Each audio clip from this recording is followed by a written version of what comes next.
बिस्मिल्लाहिर्रहमानिर्रहीम। अस्सलाम वालेकुम। इब्राहिम एग्रो स्पेशलिस्ट के चैनल पर तमाम काश्तकार भाइयों को खुशामदीद। दोस्तों, आज की वीडियो जो मैं बनाने जा रहा हूं उसमें मैं आपको बताऊंगा कि गंदम की फसल में एनपीके या कोई भी फोलियर स्प्रे जड़ी बूटी मार जहरों के कितने दिन बाद जो है ना वो करना चाहिए। दोस्तों देखिए, अमूमी तौर पर जो है वो पहला पानी लग जाता है चावल की काश्त इलाकों में तकरीबन कोई 45 से 50 दिन के बाद पहला पानी लगता है। 35 40 45 इतने दिन लग जाते हैं। और इस तरह अगर दोस्तों अगर हम मेरा रकबे देख लें तो 25 से 30 दिन के वक्फे के अंदर जो है ना वो पहला पानी लग जाता है। अब पहले पानी के बाद दोस्तों जो है वो जड़ी बूटियां तकरीबन ज्यादातर उग आती हैं। नुकीले जंगली जी और दुम्बी सिट्टी की अभी तक सुइयां निकली होती हैं।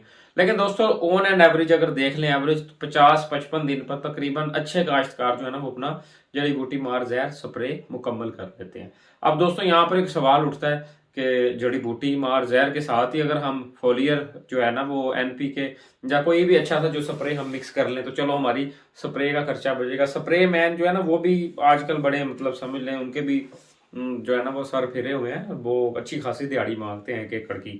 तकरीबन 1500 रुपया 2000 रुपया दिहाड़ी मांग रहे हैं। वो दिन में तकरीबन 3 या 4 एकड़ निकालते हैं। मसा मार के 3-4 किले निकालते हैं वो।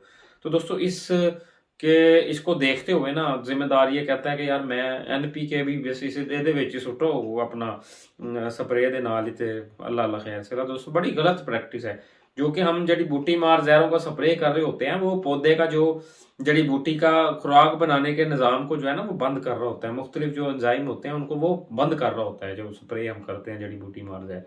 तो दोस्तों इस सूरत हाल में जब आपको खुराक भी दे देंगे तो एक तरफ तो हम खुराक बंद कर रहे हैं और दूसरी तरफ हम खुराक खुद डाल रहे हैं। तो दोस्तों इस तरीकेकार से जो है ना वो ना दवाई के रिजल्ट अच्छे आएंगे और ना ही वो जो है एनपीके है उसका कोई हमें खतर का जो है ना वो फायदा होगा। तो दोस्तों इसका बेहतरीन हल है जब आप अपनी गंदम की फसल को स्प्रे कर लें और आप समझते हैं कि आपका जो है वो गंद मरना शुरू हो गया है या पंजाबी जुबान में मुद्दा होना शुरू हो गया है।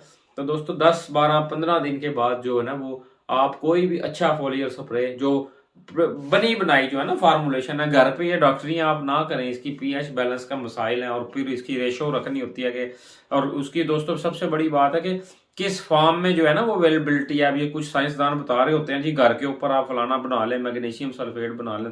तो दोस्तों वो कंट्रोल कंडीशन हम नहीं उसको कर सकते। मिक्सिंग तो हो जाएगी वो महलूल भी बन जाता है, लेकिन दोस्तों वो वाजिबात नहीं हम पूरे कर सकते कि किस फॉर्म में जो है वो दस्तयाब होगी, किस फॉर्म में पौधा लेना पसंद करता है या कि वो बीच में रिएक्शन कर रहे हैं या आप दिल को तसल्ली दे रहे हैं। तो बनी बनाई फार्मूलेशन मार्केट में बहुत अच्छी अच्छी कंपनीज की जो है ना वो एनपीके की और अमाइनो एसिड्स की और ब्लेंड्स मौजूद हैं। बायर का एम्बिशन है बड़ा कमाल और जानदार स्लरी फार्मूलेशन है दोस्तों। पत्ते पे गिरता है, चिपकता है और अंदर तक सरायत कर जाता है। एम्बिशन जैसा प्रोडक्ट जब आप समझते हैं कि आपकी जड़ी बूटियां सारी मर गई हैं तो एम्बिशन का जो है ना वो आप एक पैक जो 500 ml का वो 100 लीटर पानी में डाल के स्प्रे करें। इंशाल्लाह ताला टिलरिंग जो है ना वो जो बन चुकी है वो बूस्ट अप करेगी, यानी कि वो जवान होगी, उस पर भी सिट्टा लगने की तरफ आएगी।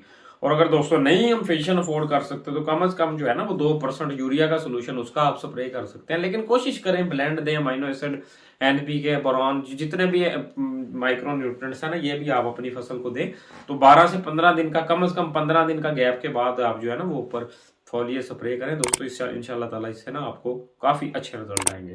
तो दोस्तों उम्मीद करता हूँ आपको वीडियो पसंद आई होगी। मजीद इस तरह की मालूमाती वीडियोस देखना चाहते हैं तो हमारे चैनल को सब्सक्राइब कर लीजिए। अपना ढेर सारा ख्याल रखिएगा। बहुत शुक्रिया। अल्लाह हाफिज।